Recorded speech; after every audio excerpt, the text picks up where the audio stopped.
what's up guys? So today, meron na naman tayong bagong extreme smile rehab. So from this to this.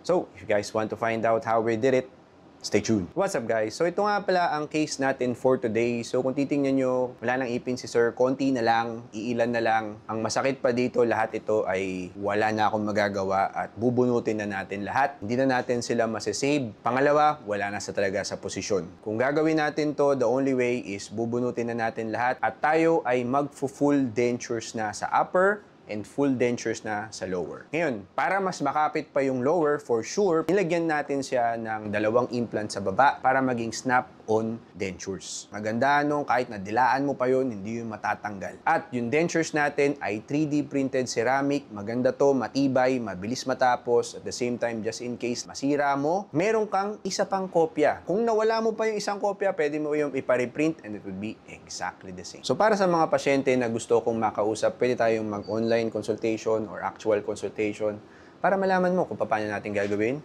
ang iyong smile rehab. So thank you guys for watching my videos guys. Mga pala si Docs Live Bukad and goodbye.